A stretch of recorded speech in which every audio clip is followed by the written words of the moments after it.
Hello, everybody. Welcome to episode 83 of Optimal Living Advice, the podcast where we take any questions you might have about the many struggles of life and get them answered for you here on the show. I am your host, certified life coach Greg Audino, and we are here to talk about those kids again. We've got a great question today about how to encourage teens to think more deeply in times when they probably have other things on their mind.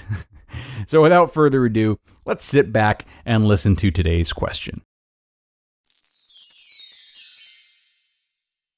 Hi, I'm curious. How can I continue to motivate students/teens I feel like I no longer resonate with?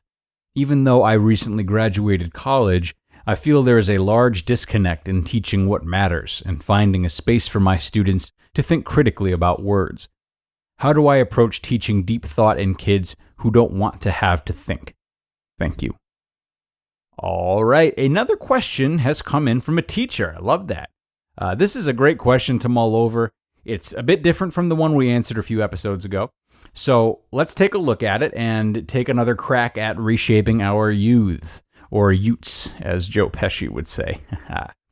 So, I don't know exactly how much friction you're feeling over this matter. I don't know how at odds you are with the kids who are unresponsive to your attempts to help them think deeply. But whether this is really grinding your gears or you're not bothered by it quite yet, if your goal is to get them to think deeper, it's not a battle you're going to win by holding your ground. Changing the way kids, or adults for that matter, think is not something to be done by force or with any kind of bitterness, if you will. It's the same story for parents, right? Think back to your teens a few years ago. Did any healthy, lasting changes come from getting strong-armed? Probably not. Whether you're a parent, a teacher, a guardian, a counselor, or anyone who has the task of shaping young minds, I think there are only two variations of how it can be done successfully. And the first way is to resonate with them, which you say you no longer do. Good news. So that's not going to hold up if you want to have a successful teaching career that really leaves a mark on these students. It is your job to re-resonate with them, which you'll get more comfortable with as your career continues. Don't worry. This is not impossible by any means. So look, saying you no longer resonate with them means that you once did, and it wasn't long ago based on your age.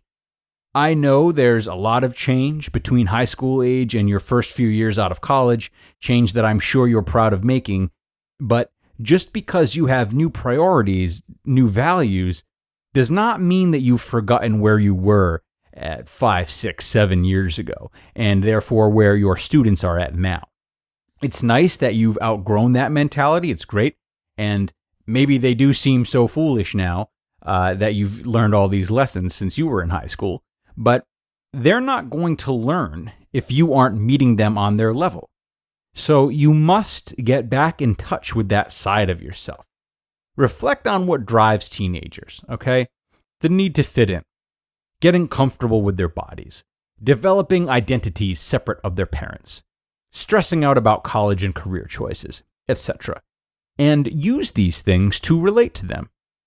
Since you're young yourself, they're much more likely to listen to you because the landscape hasn't changed as much as it has for, say, their middle-aged teachers, and they'll inevitably see you as more of a peer. That's a gift that you have right now, so use it until it runs out. Translate your messages into their language.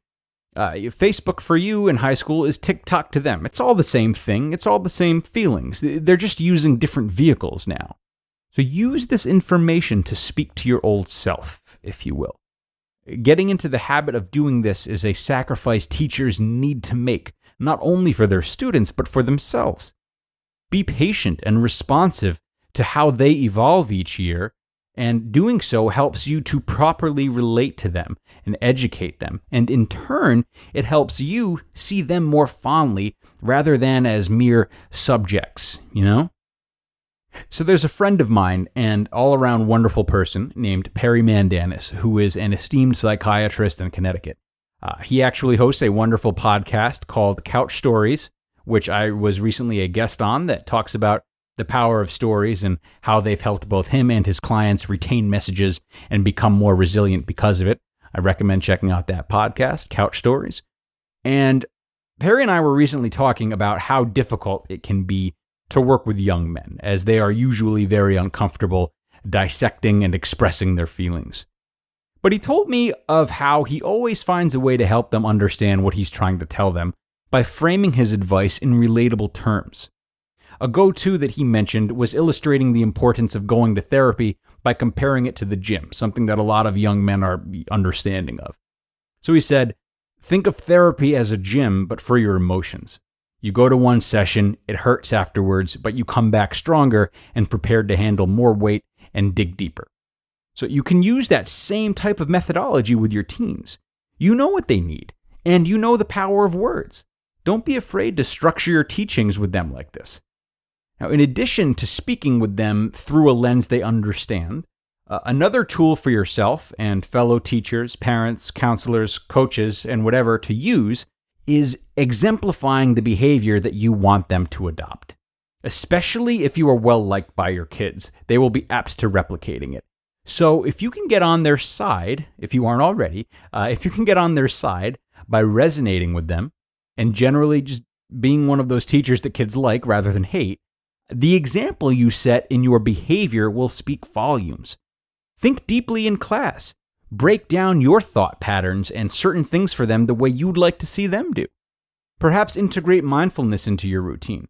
Now, all of this will be especially available to you if you happen to teach English or history, as you have that much more theater, as you have that much more opportunity to break down the behavior of certain characters or historical figures and encourage students to maybe step into those shoes and explore how they would react in the face of similar big decisions and or dire circumstances.